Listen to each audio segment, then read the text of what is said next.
warahmatullahi wabarakatuh. Selamat sore. Terima kasih kepada Kang Nanda Sherman yang telah menyempatkan untuk hadir di diskusi kita, dan juga Kak Agung Andrian yang telah menyukseskan acara kita pada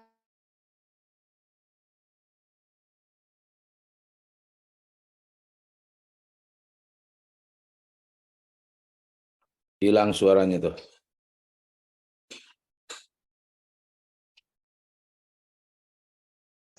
kebijakan bantuan langsung tunai subsidi BBM terhadap kemampuan daya beli masyarakat.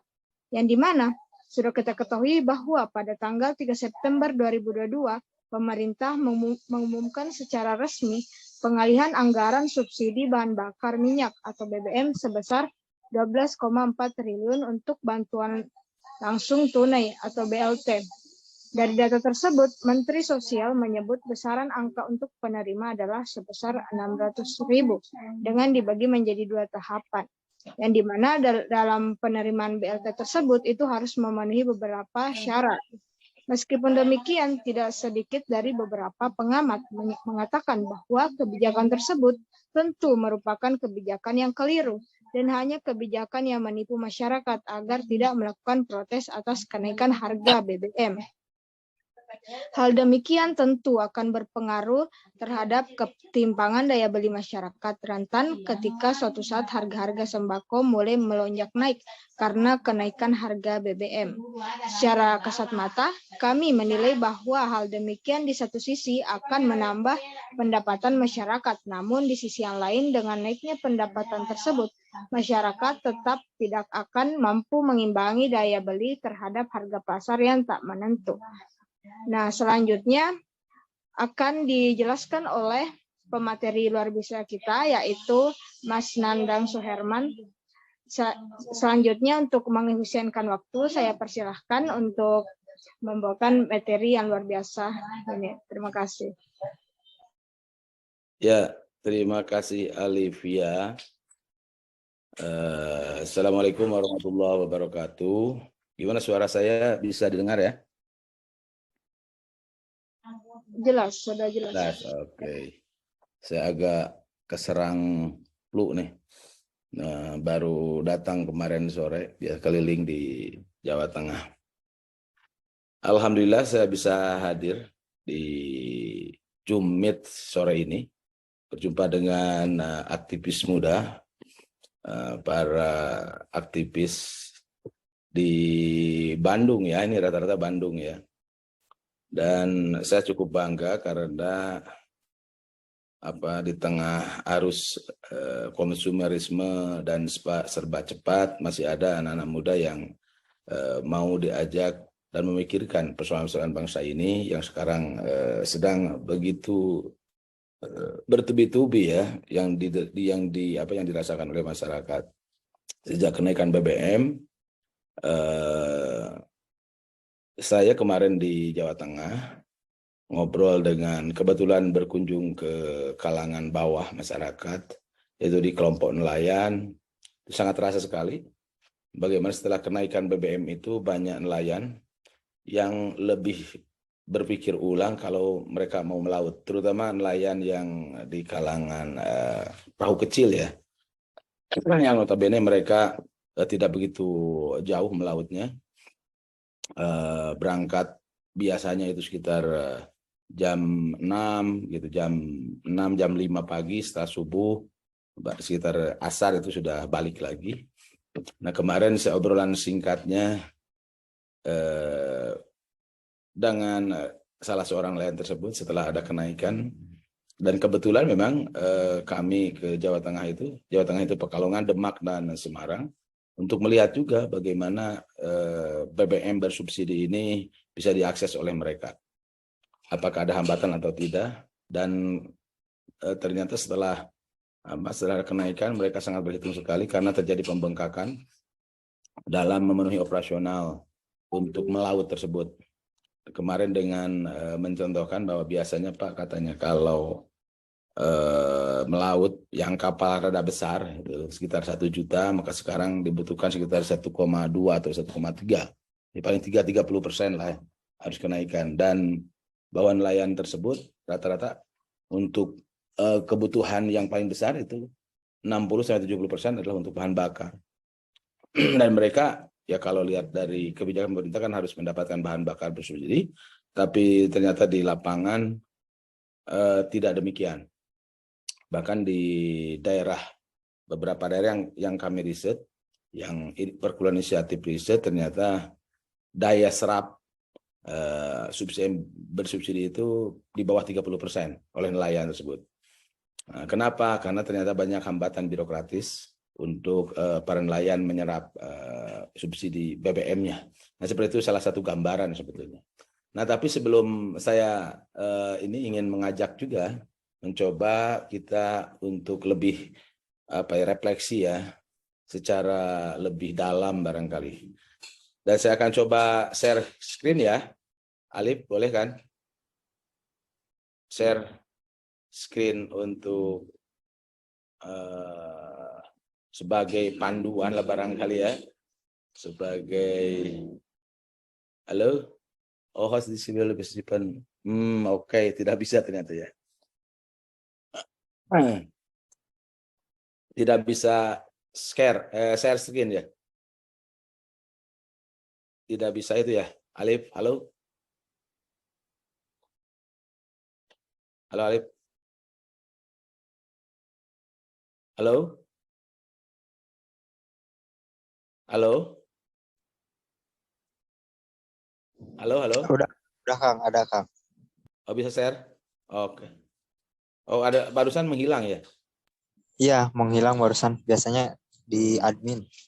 Oh, gitu. Saya tadi mau share itu, share apa namanya PPT. Tapi nggak apa-apa deh. Coba Kang sekali.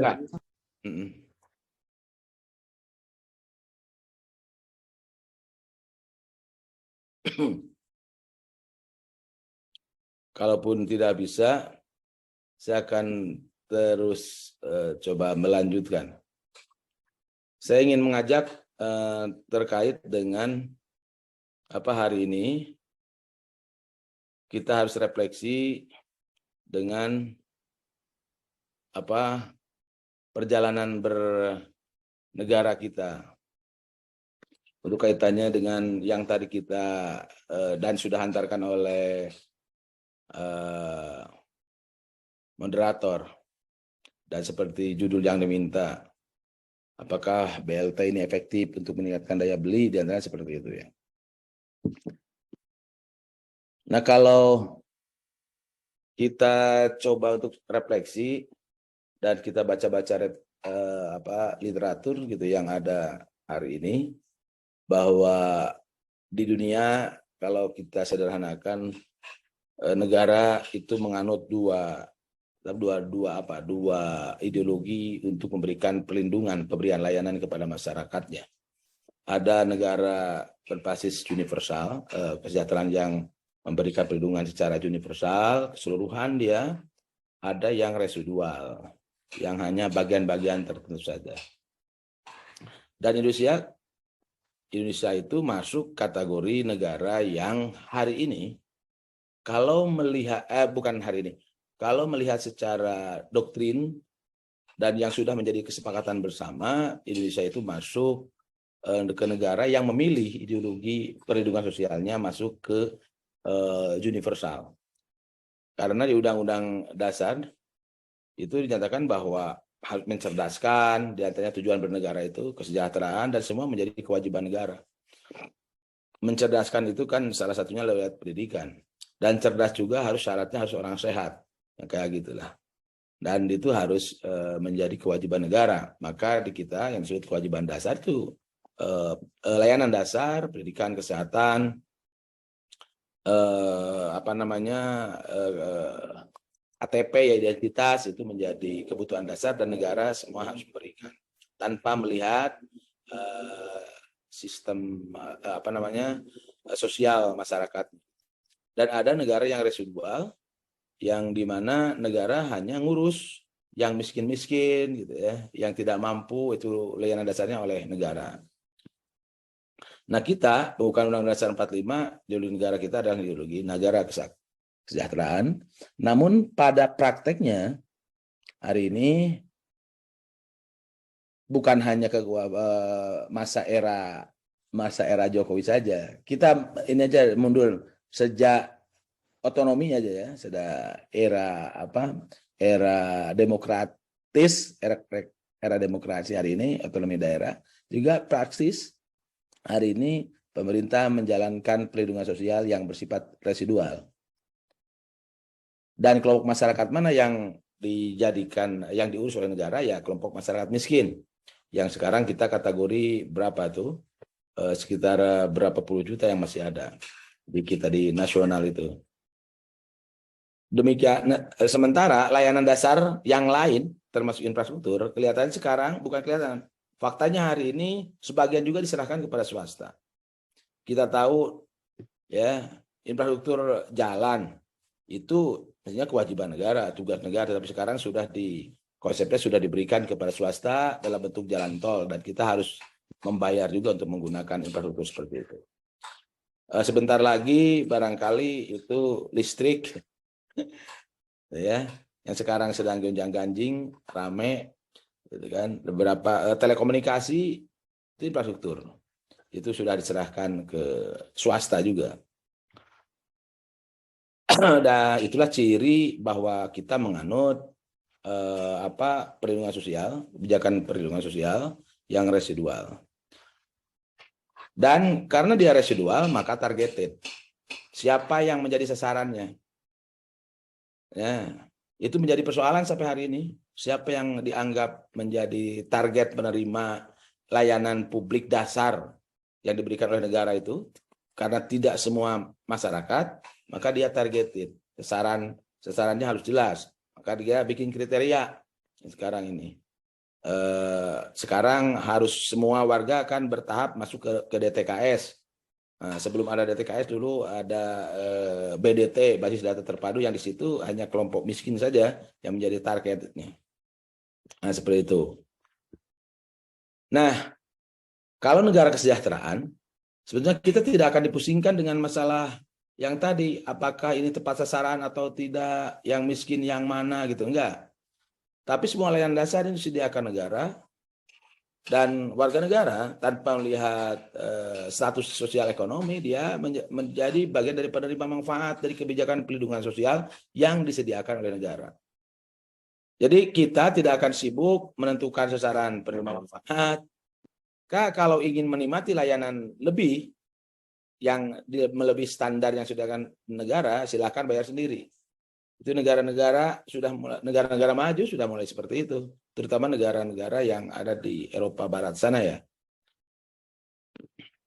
Nah, karena kita memilih negara perlindungan sosialnya yang bersifat residual, maka kita jadi ikut-ikutan pusing nih, ikut-ikutan terlibat untuk memastikan, bahkan menghitung barangkali ya, menghitung dari mana itu alokasinya, kita hitungan kan, seperti itu. Seperti yang saat ini, setiap tahun kita disibukkan dengan pendataan, dan ujung pendataan kan adanya di level yang paling bawah, di mana itu biasanya di desa dan juga jajaran ke bawahnya sampai ke RT ke RW. Nah, apakah dengan adanya kebijakan hari ini, setelah peningkatan harga BBM terjadi peningkatan, dan diikuti juga dengan tentu saja kekhawatiran, bukan hanya kekhawatiran, faktanya inflasi lah gitu ya. Inflasi sudah depan mata karena daya beli masyarakat turun, penghasilannya tetap tapi pengeluarannya semakin tinggi. Nah, pemerintah mengeluarkanlah kebijakan bantuan langsung tunai khusus untuk yang terkena dampak kenaikan harga BBM. Dan BPS menghitung bahwa hitungan statistik inflasi sampai akhir tahun ini ingin ditahan supaya tidak masuk ke angka 7% ya. Jadi perhitungannya kan 6,66 sampai 6,8. Kalau lebih dari itu kita akan lebih repot kan gitu. Ini menurut para ahli seperti itu. Dan yang dia lihat, yang dihitung siapa yang terkena dampak itu masyarakat paling bawah, yang terkena langsung, yang tadi sudah disebutkan oleh moderator, itu yang terkena dampak langsung yang sudah keluar itu angkanya sekitar 10 atau 12 juta ya, gitu. Yang terkena langsung, dan itulah yang menjadi sasaran dari bantuan langsung tunai ini yang disediakan oleh negara, yang diberikan selama untuk yang nasional itu 4 bulan dengan 2 kategori, ada yang 600 buat yang bekerja dan 150 untuk warga miskin, gitu ya. 150.000 per bulan selama 4 bulan dengan tujuan untuk meningkatkan daya beli supaya mereka tidak semakin terpuruk. Nah, berapa? Sekitar 20,6 gitu. Bukan 12 ya. 12 triliun itu alokasi dananya, 12,4, sementara jumlah sasaran manusianya atau penduduknya adalah 20,6 juta jiwa. Itu yang diberikan langsung, berikan bantuan langsung tunai oleh pemerintah pusat yang sekarang sudah mulai dibagikan selama 4 bulan. Dari mulai September, Oktober, November, Desember. Jadi sudah mulai dicairkan sekarang ini. Udah, dan ini yang menurut panitia penyelenggara sebagai, bukan hanya ini, banyak yang menenggarai ini sebagai ini pang bebenyo lah gitu, supaya tidak terjadi gejolak sosial, diberi dulu bantuannya dan bisa dinikmati langsung, baru kenaikannya belakangan, kan begitu. Nah ini sementara pemerintah juga mengeluarkan kebijakan, kan, ada PMK itu, PMK 47 kalau nggak salah, nanti mau dikoreksi, yang memerintahkan kepada daerah, bahkan kepada desa ada permen desa, harus mengalokasikan 2% dari dana transfer, ya, dari transfer umum yang selama ini kan si pemerintah itu memberikan support kepada seluruh pemerintah daerah, itu diberi dana transfer, dana dari pemerintah pusat, dana untuk oke, udah bisa ya. Oke, udah kelihatan ya. Halo, share screen-nya udah kelihatan, udah masuk belum? Udah Kang, udah. Oke. Keren udah. Oke. Nah ini kan saya coba ulang lagi nih. Dari sebelumnya, dari negara yang awalnya itu tuh yang kita milih ideologinya dan ternyata terjadi praktek yang menyalahi terhadap apa yang menjadi kesepakatan yang dituangkan dalam konstitusi dan tetap dijalankan dan sampai hari ini dan terus dia perbaharui itu dan menjalankan tidak sesuai dengan mandat konstitusi hari ini itu dalam konteks perlindungan sosial. Dan kita disibukkan dengan targeted, hitung-hitungan dan segala macam. Dari situlah sebetulnya yang menjadi pangkal soal kita, sehingga hari ini pemerintah begitu kerepotan untuk terus melakukan pendataan ini. Nah, balik lagi, apakah BLT meningkatkan daya beli? Saya kira setelah saya keliling kemarin di Jawa Tengah dengan kelompok nelayan, terus ngobrol dengan para tetangga di sini, daya beli mereka dengan kenaikan secara otomatis harga-harga sekarang ini semakin kerepotan, terutama kelompok masyarakat yang tidak punya penghasilan secara tetap, bahkan yang punya penghasilan secara tetap pun kaum buruh tetap mereka kerepotan karena ternyata yang alokasi anggaran alokasi buat mereka bantuan langsung sebesar 600 itu sangat tidak kurang berguna kalau dibandingkan dengan kenaikan harga-harga bahan pokok hari ini. Jadi masyarakat paling bawah ini yang terkena langsung dan pasti mereka akan turun kualitas hidupnya. Kalau misalnya yang tadinya mereka bisa makan dengan alokasi budget atau anggaran atau uang sekitar berapa ya per keluarga, kurang lebih satu orang misalnya itu sekitar 5.000 atau 10.000, 15.000, sekarang udah nggak bisa yang seperti itu. Nah ini akan menurunkan kualitas hidup masyarakat. Dan daerah dialokasikan juga. Karena ternyata kita tahu bahwa targetednya, sasarannya, sepengetahuan saya, dan saya sudah melakukan diskusi, juga pernah melakukan riset di inisiatif untuk perlindungan sosial ini, masih banyak yang jauh, masih kita ditemukan, bukan jauh, kita temukan masih cukup banyak yang tidak mendapatkan bantuan, yang semestinya mereka mendapatkan bantuan. Nah, menurut PMK itu, bahwa daerah harus mengalokasikan 2% dari DTU, dana transfer umum, sejak kapan dia dibagikannya? Sejak Oktober. Tetapi harus mulai masuk dihitung sekarang, nih di bulan September, per tanggal 15, daerah itu harus mengalokasikan, melakukan pergeseran anggaran atau perubahan anggaran di APBD-nya. Itu sekitar September ini.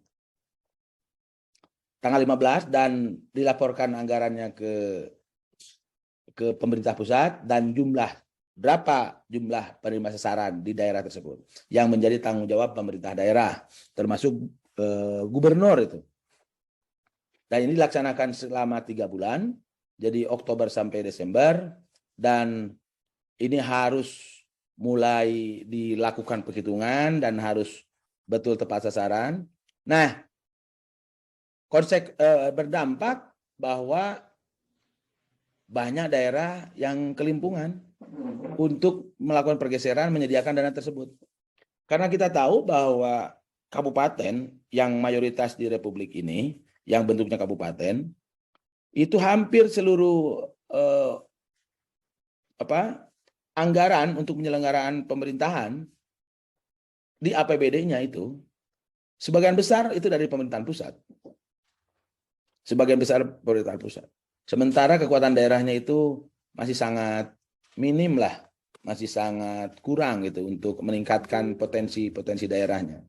Nah, banyak yang kelimpungan dan harus melakukan review, melakukan pergeseran-pergeseran terhadap proyek-proyek yang mereka sudah canangkan gitu di tahun 2022 akhir ini. Sehingga nanti kita akan melihat gitu ya. Dan saya akan menduga nanti akan terjadi pemotongan atau penghentian beberapa proyek yang notabene di situ yang bersentuhan langsung dengan kepentingan masyarakat atau proyek-proyek infrastrukturnya. Karena rata-rata kan proyek-proyek DAK itu sudah dari pusat. Nah, proyek-proyek daerah itu banyak yang berkaitan dengan kebutuhan infrastruktur itu akan terkena. Kalau kemarin zaman COVID itu ada istilah refocusing, ya, sehingga banyak proyek yang dibatalkan. Sekarang dengan ada kenaikan dan keharusan untuk menyalurkan 2% kepada BLT kepada masyarakat miskin yang disebut BLT daerah itu akan mengurangi, akan mengganggu terkait perjalanan proyek di pemerintah daerah. Desa pun demikian. Desa itu pemerintah pusat harus sudah mengeluarkan permen desanya itu 40% kalau nggak salah harus ada BLT desa. Sehingga di desa saya hari ini itu kalau nggak salah hari ini ada tuh BLT desa sudah mulai dibagikan dan nilainya itu 300.000. Tetapi masih tetap banyak jumlah warga yang diintervensi oleh pemerintah pusat. Itu di desa saya di Cipasing itu 300.000. Entah di daerah Anda nih. Nanti bisa dicek ya. Nah, yang seperti itu. Dengan kondisi dan situasi seperti itu, dengan pembagian besaran seperti itu, dan lamanya waktu sekitar 3-4 bulan ini, sepertinya apakah ini efektif dalam mengatasi yang tadi, persoal daya mengurangi atau menyumbang, membantu terhadap daya beli masyarakat. Nah, sebelum kita mengambil jawaban, paling tidak saya sebelum mengambil jawaban itu, jadi persoalan yang masih sekarang terjadi itu kan persoalannya siapa penerima yang sampai saat ini. Dan itu saya melihat ada dua, satu dari aspek kelembagaannya, dua dari sisi proses-proses penentuan di level komunitasnya. Nah, yang menentukan siapa penerimanya sampai saat ini masih problem. Dilihat dari akurasi data yang dihasilkan. Akurasi data kalau kita lihat, gitu kan, ini masih banyak yang bolong-bolong sehingga itu sering menjadi protes di level bawah gitu ya. Yang kedua, saya melihat juga sering dipolitisasi hasil data-data kemiskinan ini. Dipolitisasi dalam bentuk apa?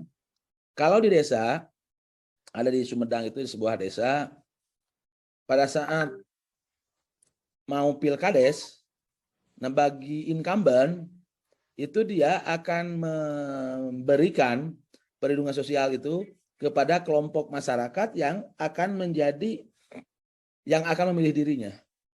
Itu sudah sangat umum lah, sudah sangat tahu, sudah sangat diketahui publik itu, praktek-praktek seperti itu terjadi. Terus tidak juga cukup bagus mekanisme komplain yang dibuka oleh pemerintah. Memang hari ini ada mekanisme komplain dan ngecek itu melalui aplikasi ya, Kementerian Sosial juga sudah melakukan itu. Tetapi ternyata kalau pengalaman dari teman-teman yang melakukan itu, dan saya juga pernah mengakses itu, seringkali juga itunya down tuh. Susah lama sekali gitu ya. Mekanisme komplain yang paling dekat, kalau lapor ke kementerian kan tetap saja nanti baliknya ke daerah, ke pemerintahan di bawah untuk diselesaikan kalau ada komplain itu. Nah, mekanisme komplain di tingkat desa atau kelurahan juga sekarang belum begitu aja dijalankan. Gitu. Karena kalau di level desa atau di level kelurahan itu sering terjadi pakai lah. Kalau kades untuk menentukan si A si B gitu ya, itu seringkali pakai seringkali itu ada monopoli elit gitu ya. Ada hal praktik seperti itu. Nah, yang kedua dari aspek kelembagaan. Di kita ini sudah cukup lama kelembagaan untuk penanganan urusan-urusan kemiskinan, bahkan disebutnya TKPK, Tim Koordinasi Penanggulangan Kemiskinan di Nasional. Itu dulu pernah dipimpin oleh Wakil Presiden, Wapres. Di daerah ada TKPKD, Tim Koordinasi Penanggulangan Kemiskinan Daerah. Dan yang menjadi ketuanya itu adalah wakil dari kepala daerah, biasanya wakil bupati, wakil wali kota, gubernur gitu. Jadi kalau kelembagaannya udah ada, dan itu sudah lama. Dan apalagi sejak SBY ya, sejak SBY dengan PNPM-nya dulu itu. Kalau dulu kan PNPM itu dia merencanakan dan tidak masuk ke sistem perencanaan resmi negara. Dia PNPM membentuk sendiri. Dan kelompoknya dia bentuk sendiri, semua itu mekanisme pertanggungjawaban semua harus di PNPM. Sekarang setelah berganti kepemimpinan dari SBY ke Jokowi, berubah menjadi dana desa kan gitu. Nah, ada di level kelurahan itu dalam rangka memanajemenkan, mengatur dalam penentuan sasaran jumlah dan macam-macam tersebut, itu ada SLRT namanya, Sistem Layanan Rujukan Terpadu, ini Permensos, saya lupa nomornya, tapi sudah dijalankan secara nasional, dan salah satu pilot project-nya adalah Kabupaten Bandung, di mana SLRT ini adalah tim di desa atau kelurahan, tim penanggulangan kemiskinan kelurahan, itu ada kelompoknya di situ yang terdiri dari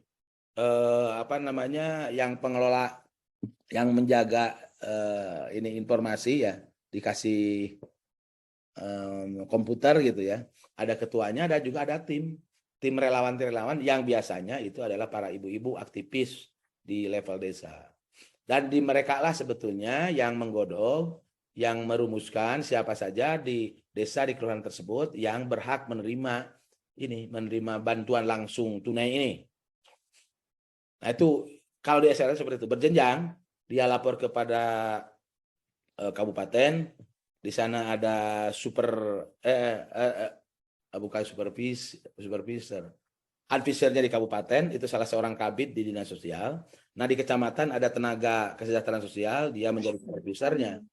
Dan dia si kelurahan ini juga bisa langsung mengakses kepada kementerian.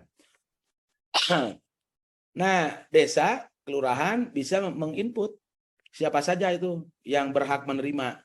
Tetapi tetap yang menentukannya adalah di Kementerian Sosial yang menentukannya. Yang seringkali menjadi keluhan sampai hari ini adalah apa yang diusulkan dari bawah kok berbeda dengan apa yang ditetapkan dari atas. Itu yang menjadi hari ini masih ramai terus lah ya, masih ramai terus perbincangan terkait dengan ketidaktepatan itu sampai hari ini. Padahal kalau kita hitung-hitungan, kalau kita lihat dari segi angka, alokasi anggaran negara untuk kepada kelompok, sasaran kepada kelompok miskin itu semakin gede, semakin bertambah terus. Dana desa bertambah, ya di desa juga ada, di daerah juga ada. Tetapi ternyata tidak berkorelasi langsung dengan tingkat penurunan kemiskinan. Nah ini yang sering menjadi diskusi dan sampai hari ini itu baru dugaan-dugaan saja. Tapi saya pernah ngobrol paling tidak di 2 daerah lah dengan kepala bapedanya. Kenapa bisa seperti itu? Nah ternyata mereka mengakui bahwa efektivitas intervensi untuk penurunan kemiskinan, program-programnya itu ternyata kurang efektif. Jadi pertanyaannya di diskusi kita hari ini, apakah itu akan menjadi efektif? Nah saya termasuk yang pesimis BLT ini bisa meningkatkan daya beli masyarakat dan bisa menyelamatkan dalam tanda kutip kelompok masyarakat terbawah dari serbuan dari badai ekonomi hari ini. Saya kira itu kalau dari saya karena saya tidak menghitung secara nasional ya, bukan karya saya dan banyak saya tidak begitu punya data lah ya terkait dengan hitung-hitungannya seperti apa, tapi kita bisa membaca bahwa dari dana yang sekarang dialokasikan itu sekitar berapa 12 triliun itu, dan ini di luar yang kemarin dan mungkin sekarang sedang terus dibahas di DPR ya kaitannya dengan APBN 2023 ini. Tetapi yang untuk APBN 2022 ini dia masuk entah ngambilnya dari mana gitu ya, karena APBN harus mengalokasikan itu, harus mengalokasikan anggaran sebesar itu. Dan yang saya tahu di daerah ini masih cukup kelimpungan dan sampai sekarang kelihatannya belum kedengaran nih apakah daerah cukup taat terhadap regulasi PMK tersebut sehingga menyetorkan berapa alokasi dan berapa jumlah sasaran yang menjadi penerima manfaat tersebut. Saya sampai hari ini belum mendapatkan informasinya. Saya coba cari-cari juga info, ternyata masih ada yang masih bersifat menghitung. Kecuali yang untuk Jawa Timur. Jawa Timur sudah keluar. Jawa Timur gubernurnya sudah melansir, sudah keluar angka dan termasuk juga keluar budget dan angka penerimanya. Nah di Jawa Barat saya kurang tahu. Baru sebatas respon dari kalau nggak salah gubernur ya beberapa hari yang lalu di media setelah saya waktu itu diminta komentar oleh PR terkait dengan isu ini dan gubernur menyatakan waktu itu kurang lebih sekitar 27 miliar katanya untuk BLT yang versinya yang alokasinya dari gubernur dalam hal ini dari APBD provinsi. Nah, bagaimana saya sedikit saja karena waktu masih ada ya, Alivia? Atau sudah habis? Halo? Ini sudah jam 4. Saya sedikit lagi. Saya ingin coba menyampaikan. Ini stop share, saya akan lihat ini aja, ingin berbagi yang data-data Jawa Barat ya untuk BLT ini. Data Jawa Barat untuk BLT. Nah ini nih, hitung-hitungan kami. Ini pun tinggal berapa ya? Nah ini hitung-hitungannya. Besarannya ya untuk Jawa Barat. Cuman saya itu tadi belum sempat menghitung berapa penerimanya berdasarkan DTKS ya. atau berdasarkan statistik yang ada di kita. Ini kalau Jawa Barat itu, kalau dari rumusan yang tadi 2% dari dana alokasi umum ditambah dengan DBH, dana bagi hasil, yang tidak termasuk DBHCT dan kehutanan, itu Provinsi Jawa Barat seperti ini. DAU-nya 3 triliun, ini 1,6 triliun, sehingga total 4,6 triliun. Dan ini harus untuk 3 bulan yang akan dibagikan sekitar 1 triliun lebih. Ini. 3 bulan 1 triliun lebih. Dan yang 2%-nya itu adalah 23 miliar. Kalau hitung-hitungan kami. Tetapi Gubernur sempat menyatakan itu sekitar 27. Baguslah, itu jadi lebih besar. Bogor sekitar 10. Ini ke bawah nih. Sukabumi sekitar 8. Cianjur 7. Bandung 11,6 triliun. Tasikmalaya Kabupaten 7,2 miliar ya, bukan triliun, miliar.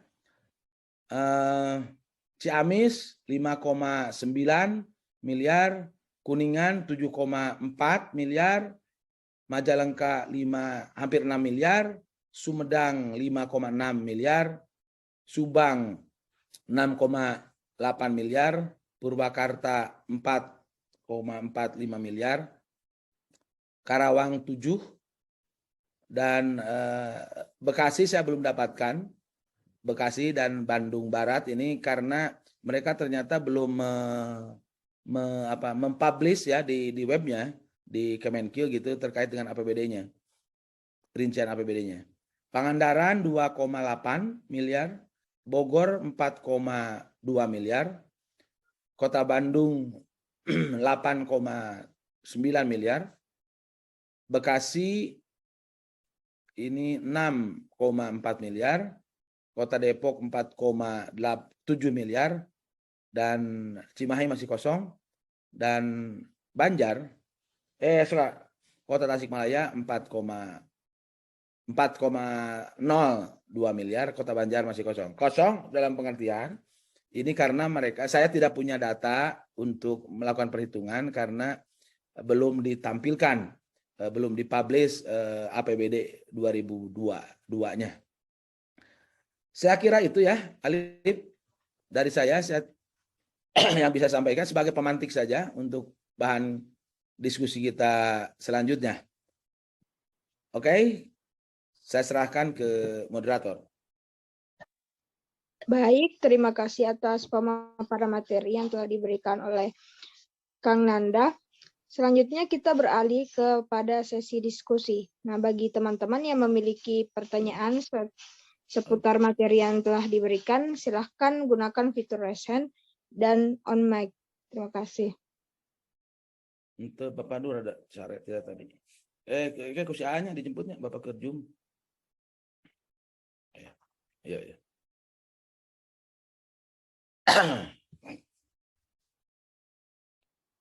Halo? Halo.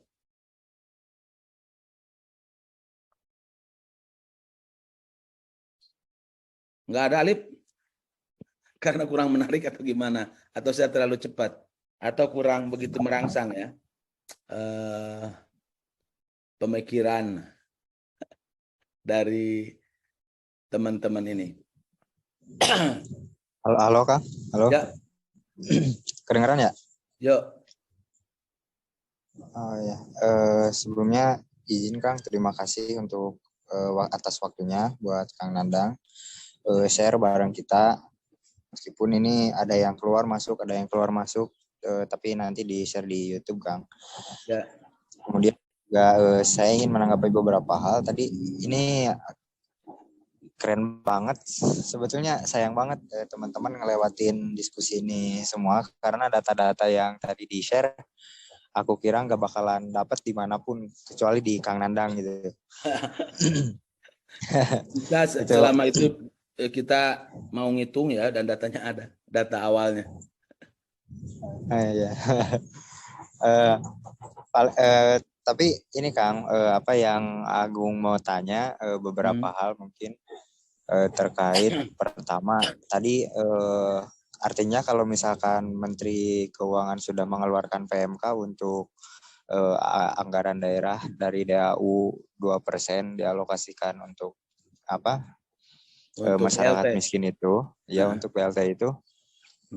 Itu kan kira-kira di satu sisi sudah pasti bahwa kira-kira yang lagi rame ini nggak akan naik ini BBM kan begitu. Nggak akan turun lagi gitu, sorry. Ya. Nggak akan turun lagi. Nah, di satu sisi juga itu membuat pesimis mungkin teman-teman yang sekarang ada yang demonstrasi, ada yang kemudian melakukan kampanye dan lain sebagainya ya Kang. Nah itu kira-kira dalam perspektif kebijakan, terutama kebijakan anggaran sih ya, memungkinkan nggak kalau misalkan pemerintah itu didorong untuk mengalihkan beberapa anggaran lainnya, kayak misalkan kan banyak juga kan anggaran-anggaran yang tidak substansial ya, macam anggaran-anggaran untuk pembangunan IKN atau misalkan hal yang lainnya, atau misalkan yang lebih ekstrim kenapa enggak gitu kan kita alih aset-aset koruptor, aset-aset negara yang dirampas dari koruptor untuk kemudian digunakan menjadi subsidi gitu kan. Nah itu kira-kira bisa nggak ya Kang, kira-kira mendorong hal demikian.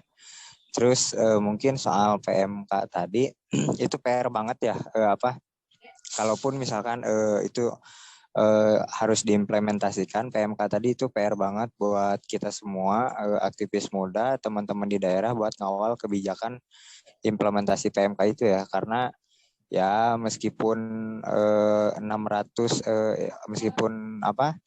BLT yang dari pemerintah pusat itu nggak akan ngegenjot daya beli juga, ya lumayan mungkin 2% dari dana anggaran daerah Dana itu transfer. akan nambah ya, dana transfer itu bakal nambah ya gitu. Itu sih Kang, dua hal itu kalau aku. Oke, saya langsung respon ya, biar masih hangat. Kecuali kalau ada yang mau nambah, saya kira ini respon karena ini menarik. Selama dalam tanda kutip, selama karir saya dalam memelototi APBD,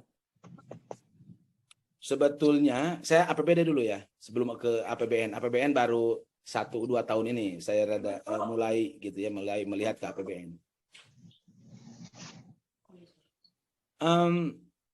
Ternyata APBD kita itu kalau pakai ukuran sekarang itu dari sisi kredibilitas anggaran itu kurang kredibel. Kenapa kurang? Apa ukuran yang kredibilitasnya? Nah, itu kan beberapa lembaga internasional sudah merumuskan itu. Dan di kita di Undang-Undang Keuangan juga sudah mencoba ya memuat lah bahwa kredibilitas anggaran itu diukur salah satunya adalah apa yang direncanakan dengan apa yang dieksekusi itu tidak terlalu melenceng jauh. Gitu ya. Jadi serapannya itu sekitar 95 sampai 105 lah. Itu kan persentasenya, itu yang kredibel. Kalau di bawah 85 sampai ke angka berapa 70 kalau nggak salah 80 itu sudah mulai itu kurang bagus lah gitu. Kalau sudah di bawah 70 apalagi atau melebihi dari kalau di pelaksanaannya itu penyimpang juga jauh, itu sudah buruk lagi. Nah, saya sempat beberapa kabupaten kota saya coba lihat bagaimana antara rencana dengan eksekusi itu banyak di angkanya itu presentasinya di penilaiannya gitu maksudnya di bawah 70. Jadi buruk sebetulnya, tidak kredibel. Nah, itu adalah data yang sempat saya waktu itu lihat yang seperti itu. Terus yang berikutnya, kenapa itu tidak kredibel? Memang kalau kita dalami itu banyak alokasi anggaran proyek-proyek yang semestinya tidak perlu diproyekkan gitu di daerah itu, termasuk di APBN. Jadi banyak anggaran-anggaran yang rutin yang sifatnya tidak harus menjadi proyek karena sudah menjadi tugas dan wewenang tugas pokok di organisasinya. Nah, mereka proyekkan. Contoh gini, kalau di pendidikan itu kan ada komponen guru yang paling besar alokasi pendidikan itu, bayar untuk untuk gaji guru paling besar di situ. Nah, guru itu digaji kan oleh APBN dan juga sekarang ada sertifikasi, gitu ya, ada sertifikasi dan ini semakin paling besar alokasinya, tetapi mereka tidak memproyekkan lagi mengajar. Ya memang karena dia dibayar menerima gaji itu untuk melakukan tugas pokok fungsinya, gitu. Itu di yang gue. Tetapi kalau di struktural di pemerintah, mau dinas kesehatan, di pendidikan itu kan banyak proyek. Nah, itu banyak proyek-proyek rutin yang belanja rutin yang kalau kita bedah lagi itu belanja-belanja yang menurut saya sih kalaupun itu terjadi realokasi atau pengurangan tidak akan berpengaruh terhadap kinerja pelayanan. Contoh misalnya gini deh. Kalau di pemerintah daerah itu selalu ada dokumen laporan. Laporan apa? Laporan proyek. Dan laporan proyek itu selalu diproyekkan, ada alokasi khusus di situ. Atau menyusun rencana kerja di anggaran di setiap OPD, itu mereka selalu mengalokasikan dan menjadi proyek. Dan kalau saya pernah hitung lumayan gede satu daerah itu mengalokasikan proyek untuk hal yang seperti itu. Belum lagi misalnya untuk alokasi misalkan untuk belanja rutin lah perjalanan ya gitu ya, itu lumayan besar. Dan kalau kita lihat struktur APBD hari ini itu semakin besar kan untuk itu dibandingkan untuk proyek pelayanan dalam bentuk proyek-proyek infrastruktur misalnya gitu. Hari ini itu seperti itu, hampir semua daerah. Saya sempat ngitung yang Jawa Barat ya. Yang Jawa Barat ini ceritanya. Yang Jawa Barat itu daerah yang waktu zaman SBY ya, atau ya SBY lah. Itu kan sudah ada mengharuskan bahwa belanja publiknya dalam hal ini belanja modalnya itu di angka 29%. Tidak, hanya 2 kalau nggak salah. Hitungan saya waktu itu ya. Karawang dan Depok kalau nggak salah. Yang memenuhi itu Pemdanya mengalokasikan besarnya 29 sampai 30%. Yang lainnya itu di bawah 20%, bahkan ada yang 10%. Nah, hari ini ternyata hari ini itu ada undang-undang keuangan kan undang-undang HKPD, hubungan keuangan pusat dan daerah itu, undang-undang nomor 2 tahun 2022 ya. Yang di mana di situ di dalam ayatnya, salah satu ayatnya menyatakan bahwa daerah harus mengalokasikan belanja infrastruktur minimal 40%. Dan belanja pegawai maksimal 30%. Sampai diatur oleh undang-undang. Karena memang praktek hari ini, semangat belanja di daerah itu semangat untuk meningkatkan pendapatan kepada aparatusnya. Belanja pegawai rata-rata di atas 40% hari ini tuh. 40%, bahkan ada yang 50%, Cimahi itu 52 kalau nggak salah, gitu ya, masih cukup tinggi tuh. Yang rada ini kan Kabupaten Bogor udah mendekati tuh ke angka 30. Bogor, Pangandaran. Nah, Pangandaran itu untuk yang tahun ini belanja infrastrukturnya juga sudah di atas 30, sudah relatif bagus lah dibandingkan dengan yang lain. Artinya apa? Sampai pemerintah pusat mengeluarkan regulasi seperti itu, bahkan undang-undang DPR kan sudah dipaksa daerah untuk membelanjakan APBD-nya kepada belanja infrastruktur. Yang notabene infrastruktur itu jalan, irigasi gitu ya, jembatan, itu bagian dari pelayanan publik. Minimal 40%. Dan undang-undang ini harus mulai tidak bisa ditawar-tawar itu nanti kalau sudah 5 tahun, 3 sampai 5 tahun. Jadi 2022, 2023, 2024 tuh. Itu 2024 itu harus mulai tuh daerah. Nah, kita tahu pasti akan terjadi goncangan karena kebiasaan di aparatur itu biasa proyek-proyek yang menguntungkan dirinya, apalagi proyek yang non fisik gitu ya, yang tidak kelihatan gitu outputnya. Nah ini Gung, jadi bisa nggak ke situ? Saya kira sangat bisa untuk mendorong merealokasi atau menyetop. Kalau nasional kan suara untuk menyetop dulu IKN itu kan cukup kencang ya. cukup kencang, menyetop proyek-proyek strategis yang notabene itu menjadi beban gitu karena utang gitu ya, sumber pendanaannya, dan utang kita ternyata juga sudah luar biasa perkembangannya. Bahkan antara kita kan mengutang lagi tahun ini kalau dari struktur APBN itu, tetapi membayar bunganya saja untuk sudah melebihi dari yang kita meminjam tahun ini tuh. Jadi sudah seperti itu. Di daerah memang tidak terkena karena yang minjam di pusat, tetapi sudah dikembangkan sekarang ini melalui PT SMI itu apa tuh? Yang sarana ya, sarana SMI, sarana multi atau ada PT yang bisa memberikan pinjaman kepada daerah, dan Gubernur Jawa Barat itu tahun ini atau tahun kemarin mulai minjam sekitar 3 triliun atau 4 triliun untuk menutupi APBD provinsi karena terkena dampak Covid itu ya. Dan sekarang daerah sudah mulai juga ada yang meminjam dan sudah mulai melakukan pembayaran. Dan ini pasti akan memberatkan terhadap belanja ya keuangan daerah.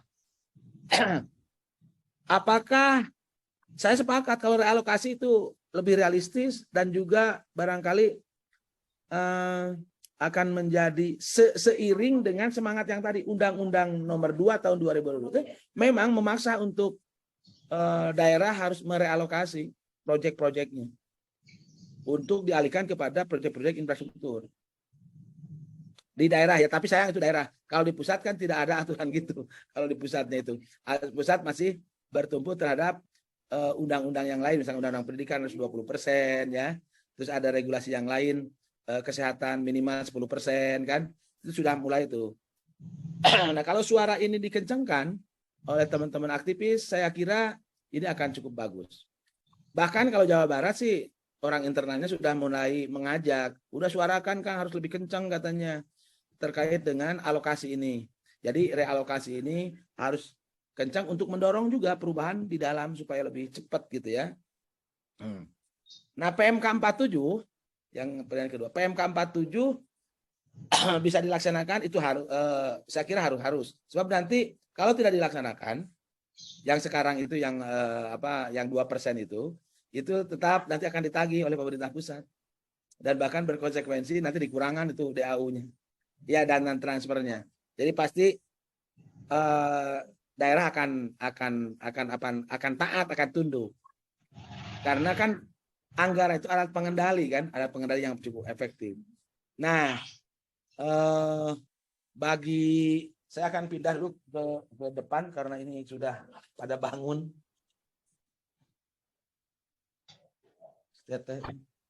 Nah, oke. Nah, yang menjadi problem hari ini sebetulnya sama. Kalau saya itu yang tadi yang pertanyaan Agung dari PMK yang sudah dialokasikan ini, tetap nanti yang akan menjadi ininya adalah masalah ketepatan sasaran penerimanya itu kan menjadi problem. Saya kurang tahu apa penyebab yang paling pastinya gitu ya, bagaimana itu tidak tepat. Tetapi kalau hasil obrolan-obrolan selama ini itu saling menyalahkan antara daerah dan pusat. Pusat katanya basis datanya berdasarkan PPLS ya, itu yang berapa tahun sekali, 10 tahun sekali kan data-data itu. Dan mereka kan dulu dengan sistem pengelompokan itu kan rata-rata yang kelompok 1 dan kelompok 2 yang paling terbawah yang menjadi prioritasnya. Nah, pada saat itu menurut mereka nih obrolannya memang banyak bolongnya. Yang dari pusat sekarang memperbaharui itu dari daerah melakukan validasi, tetapi ternyata hasilnya tidak begitu optimal karena di pusat sendiri itu data-data yang masih lama, tidak update, itu masih ada. Dan kita tahu ya, tahun kemarin atau beberapa bulan ke belakang, KPK menemukan berapa juta tuh DTKS, data warga yang mestinya itu sudah dihapus, ini masih ada. Contoh yang meninggal, ya kan? Itu kan banyak tuh, yang sudah berubah statusnya itu masih ada. Yang tidak tepat sasaran. KPK bergerak, menganalisis, dan ternyata ada. Nah, di level masyarakatnya sendiri, karena yang tadi terjadi politisasi dan penentuan sasarannya itu elit, ini elitis, hanya kelompok-kelompok tertentu saja, dan tidak ada akuntabilitas di publikasi, ini masih terjadi kekurang telitian barangkali ya, kekurang telitian dan EUPAKEU di tingkat. Nah, di PMK ini, di PMK 147 ini yang memaksa 2% itu sebetulnya bagi saya adalah harus didorong teman itu penentuan ketepatan sasaran, terutama di level pemerintahan yang paling bawah, di mana itu kelurahan atau desa. Karena disitulah SLRT yang saya tadi sampaikan, sistem pelayanan rujukan terpadu, disitulah yang paling bertanggung jawab, ya, memasukkan dan juga mengusulkan untuk terjadi mengeluarkan warga masyarakat yang sudah tidak masuk kriteria warga miskin. Jadi Gung, PMK sangat strategis kalau mau dulu, tetapi yang lebih seksinya sebetulnya yang tadi, yang pertanyaan apakah realokasi itu sangat relevan dan ini harus disuarakan agar isu-isu anggaran yang seperti ini menjadi isu publik, bukan hanya sekarang kan menjadi pasti isu elit nih. Sekarang ini di saya yang hobi di anggaran, kalau ketemu gitu ya di level nasional, jadi kok sepertinya tidak bertambah aktor gitu ya, masih 4L lu lagi gitu kan. Dan suara-suara publik termasuk aktivis di daerah yang cukup concern untuk memelototi anggaran, mempengaruhi anggaran dalam proses-proses pembahasan anggaran di daerah juga relatif sepi, bahkan hampir tidak kedengaran. Padahal saya ini tahun berapa tuh ya? Masih 2010-2012 pernah tuh teman-teman jaringan se-Jawa Barat melalui GMND ngumpul 3 hari lah di daerah itu di gedung apa tuh di Martanegara.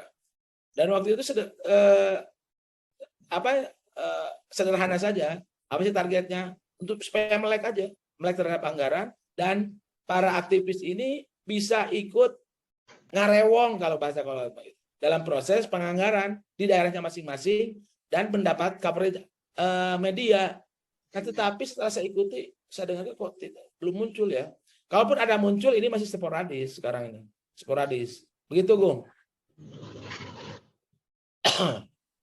Oke, siap Kang.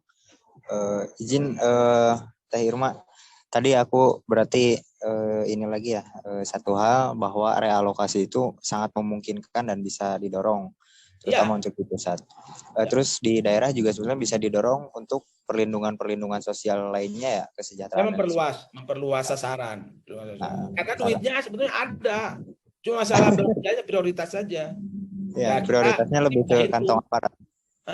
Kita bisa hitung sebenarnya di mana pos-pos mana gitu kan, program-program mana yang harus kita kurangi gitu kan, bahkan dihilangkan lah gitu, dan harus dialokasikan ke mana. Kita harus memberikan hitung-hitungan solusinya gitu ya. Karena kan si aparat itu udah dalam otaknya itu sudah mengerjakan yang sudah biasa, yang rutin, ya gitu Gung. Kebiasaan memperkaya gitu. Ya itu. Oke. Siap Kang. Jadi mulai tercerahkan lah ya, dan tadi aku kira ada 2 PR sih sebetulnya setelah ini. Pertama mungkin PR soal ini teman-teman yang aktivis lain bisa ngarewong, bahasa Kang Nandang tadi ngarewong. Terutama ini kan yang terdekat berarti kan penyesuaian data DTKS itu yang pertama. Kemudian yang kedua upaya untuk menyebarluaskan kesadaran publik terhadap anggaran publik itu harus terus digaungkan begitu ya kira-kira. Begitu. Terima kasih. Itu saja sih dari aku. Mungkin aku kembalikan ke moderator Kak Irma, mangga. Baik, terima kasih atas pertanyaan yang diberikan oleh Pak Agung. Selanjutnya kita beralih kepada sisi penutup. Nah, sudah kita ketahui bahwa tadi telah dijelaskan bahwa kenaikan harga BBM mempengaruhi perekonomian masyarakat, khususnya yang menggunakan alat transportasi untuk pembantu mata pencaharian masyarakat. Upaya telah dilakukan pemerintah dalam menangani inflasi ini adalah termasuk BLT, yang dimana meskipun sudah kita ketahui bahwa Indonesia merupakan negara kesejahteraan yang dimana untuk menikmati layanan pemerintah itu tidak memerlukan status atau tidak memandang status. Nah, selanjutnya apakah BLT ini bisa menjadi langkah untuk membantu menangani masalah ini? Jawabannya adalah BLT ini bisa membantu sedikit, namun tidak seluruhnya membantu masyarakat. Karena ya tadi sudah dijelaskan bahwa hanya mempengaruhi sedikit saja. Baik, mungkin hanya itu saja diskusi kita pada sore hari ini. Apabila masih ada teman-teman yang ingin diskusi, silahkan. Kalau yang ada ini kan di chat room, ada yang PPT, oke, kita nanti share ya. Melalui apa ya, Agung atau melalui apa? Karena saya rada... Halo Kang. Ya, share yang PPT dan data tadi. Iya. Kalau boleh sih izin, nanti kan ini videonya di share di YouTube, jadi nanti Agung buat Google Drive buat masuk ke apa namanya, ke PPT itu gitu di YouTube. Gimana Kang? Oh, kalau jadi boleh. PPT saya serahkan ke ini atau gimana? Jadi nanti di YouTube biar teman-teman yang akses YouTube terus mereka akses data itu PPT juga. Kalau boleh Kang? Ya, boleh. Oke. Oke, siap.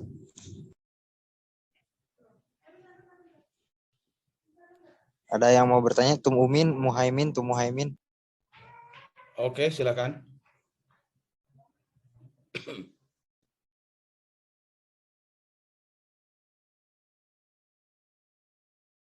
Ini Muhaimin ini orang Tasik kalau nggak salah nih.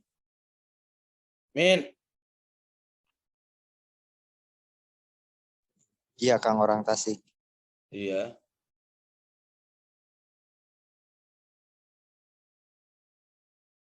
Gimana Cak Imin tuh?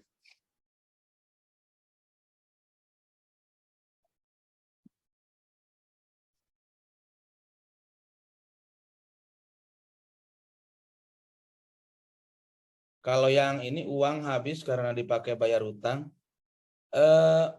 Kalau nasional itu di APBN memang hutang kita sudah lebih gede bayar bunganya daripada pinjamannya ya. Yang setahu saya tahun ini 2022 itu udah melebihi itu angkanya itu. Tapi saya angka pastinya harus lihat lagi. Dan kelihatan untuk tahun depan juga kan kalau lihat di APBN 2023 yang kemarin dipidatokan oleh Presiden, APBN itu sudah juga menutup kekurangan ya belanja negara itu dengan pembiayaan, dan dari pembiayaan ada komponen dari utang, komponen dari sumber pendapatan dari hutang itu ada juga masih tahun ini.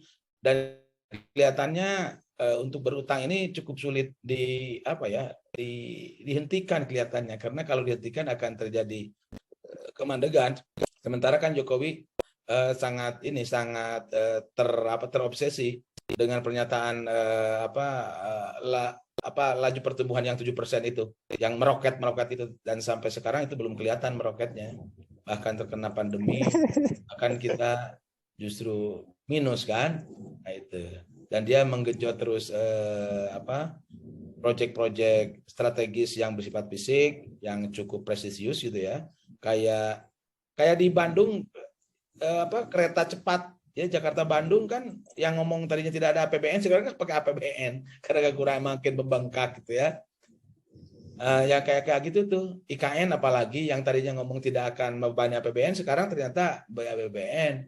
Dan ini akan merepotkan, nanti menjadi beban negara, dan yang terkena dampak kan kita sebagai warga negara.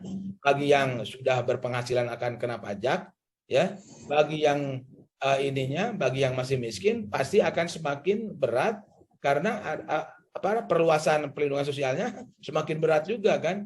Dan kemarin kalau lihat argumennya DPR yang disampaikan oleh siapa itu, kenapa BBM itu naik, karena terjadi salah sasaran, karena yang menikmatinya semakin bukan orang yang berhaknya. Terus juga yang untuk perubahan dari gas ke listrik yang sekarang Lagi rame ya. yang lagi rame kan kita tahu bahwa dulu ini waktu zaman JK kan beralih dari minyak tanah ke gas kompor itu, lumayan dari Betul, belasan betul. beralih ke gas. Sekarang kita sudah nyaman dengan gas, walaupun dengan sedikit khawatir awal-awalnya ada peristiwa-peristiwa sampai meninggal. Nah sekarang beralih ke listrik. Ternyata kita juga rada gagap nih, ada kendaraan listrik. Ternyata kendaraan listrik kan masih mahal dan industrinya yang sudah siap kan masih bukan kita juga kelihatannya. Terus ternyata PLN itu kan sumber energinya yang listriknya itu dari PLTU. PLTU masih banyak yang bahan bakarnya untuk menghasilkan energi listrik itu batu bara, ya kan? Batu bara. Kalau Jokowi sering ngomong karena sudah terikat, nanti di G20 juga akan ngomong itu bahwa kita ada green ekonomi yang hijau, tapi ternyata dia dalam kebijakannya, kebijakan realnya dari pengalihan listrik dari gas ke listrik untuk kompor, ini notabene hari ini energi listrik ternyata yang pemasok untuk menjadikan energi listriknya di swasta tersebut dari bahan bakarnya batu bara yang fosil itu. Jadi ada inkonsistensi. Disitulah sebetulnya para pengamat cukup keras kritikannya. Di samping infrastrukturnya kan belum siap juga nih. Saya tidak bisa bayangkan, jangankan di luar Jawa, di Jawa Barat saja gitu. Bagaimana itu kalau sampai ke pelosok, terus beralih dari 450 dipaksa harus jadi 900. Nah ini juga dalam rangka karena PLN sudah oversupply, karena sudah terkena perjanjian ya yang harus beli sumber energi listriknya dari swasta. Dan sekarang sudah banyak kan, maka seringkali dibuang PLN itu, dan sekarang supaya diserap oleh masyarakat jadi dialihkan saja dari 450 ke 900 minimal kan gitu ya, terkena beban lagi masyarakat miskin, lagi masyarakat miskin gitu ya. Dan itu yang saya menjadi ironi, kenapa yang notabene di situ Jokowi sebagai presiden sebagai dari partai politik, terus yang dengan kesederhanaannya tetapi kebijakannya itu menurut saya sangat-sangat memberatkan dan tidak berpihak kepada masyarakat kecil yang kayak gini. Beberapa kebijakan realnya ya, salah satunya adalah pemindahan dari gas ke listrik. Oh ya, saya sebelum lupa, kemarin saya waktu di Demak dan di salah satu TPI tempat pelelangan ikan, terus saja itu di banyak perahu, ada muara di situ, ngobrol. Saya ada salah seorang nelayan, dia itu membandingkan pada saat dulu dialihkan BBM itu ke gas, ya kan pernah tuh, tapi tidak tuntas pemerintah itu. Ternyata memang lebih murah gas itu untuk operasional nelayan itu lebih murah. Memang ada penambahan alat, ada konverter lah kan gitu. Tetapi untuk dari sisi ekonomi dia lebih murah. Daya dorong katanya, daya dorong mesinnya juga bisa lebih cepat dibandingkan dengan pakai solar atau pertalite. Itu kemarin kesaksian, saya ada itunya videonya. Jadi mereka sangat mengharapkan oleh ke gas. Tahu-tahu sekarang gas sudah digas mau dialihkan ke listrik. Dan untuk perahu udah uji coba masih gagal. Tidak cukup tidak cukup memadai lah gitu ya untuk perahu-perahu nelayan tersebut. Oke, gitu tambahan. Oke. Siap. Mantap Kang, keren. Tapi tadi masih greget juga sih. Jadi masih ini terus memantik ya. Tadi pertama soal gas soal gas ke listrik. Ini kan juga nampaknya mungkin memang tidak terhubung dengan diskusi ini, tapi mungkin ya ini berimajinasi, ini pertarungan menuju 2024 juga ya nampaknya, betul. Karena kelompok katakanlah kelompok SBY itu kan lagi kenceng juga ya. Lawan petahana kemudian petahana mainin itu mungkin satu hal, tapi di hal lain secara ekopol mungkin juga batu bara kemudian dan sebagainya itu satu circle juga dengan beberapa perusahaan yang dipegang oleh Jokowi dan LBP. Betul. Begitulah, jadi oligarki juga pada akhirnya jadi tetap saja kebijakan apapun yang dikeluarkan oligarki yang beruntung gitu. Tetapi yang korban sudah pasti dari beberapa kebijakan, mau BBM yang naik, yang paling terasa itu di masyarakat kecil. Listrik beralih gas ke listrik juga masyarakat kecil ya.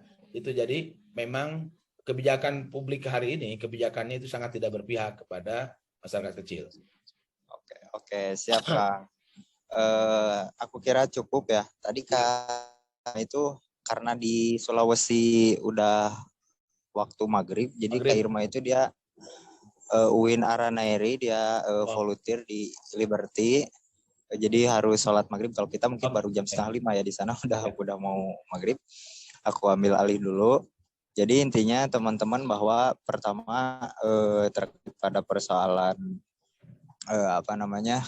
BLT itu dia tidak menggenjot secara total daya beli masyarakat, dan yang jadi PR malah kemudian pada persoalan data-data di TKS, dan kemudian juga beberapa alokasi anggaran lain yang yang itu diatur dalam beberapa peraturan ya, PMK 47 tadi, kemudian juga ada undang-undang lain yang ya peraturan Menteri Keuangan nomor 47 ya, soal 2% mesti dialokasikan.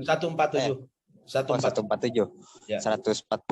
itu dari bahwa dana transfer umum ya DTU ya. DTU itu harus dialokasikan 2% untuk program perlindungan sosial, begitu ya kira-kira. Nah, dari hal demikian kita bisa simpulkan, mungkin aku secara pribadi kalau boleh menyimpulkan bahwa bahwa perlindungan sosial yang dilakukan oleh pemerintah juga tidak serius, dan itu menjadi PR kita bersama untuk melakukan advokasi dan memastikan bahwa masyarakat tepat sasaran, sehingga tidak ada tadi kalau bahasa Kang Nanang politisasi yang dilakukan oleh aparat. Mungkin itu aja untuk teman-teman semua. Terima kasih udah mau join, dan aku terima kasih banget sama Kang Nandang karena udah mau sharing waktunya dan share ide-idenya. Dan buat teman-teman selamat menjalankan aktivitas kembali. Terima kasih. Selamat sore. Assalamualaikum warahmatullahi wabarakatuh. Waalaikumsalam warahmatullahi wabarakatuh. Saya langsung live ya. Oke, siap Kang.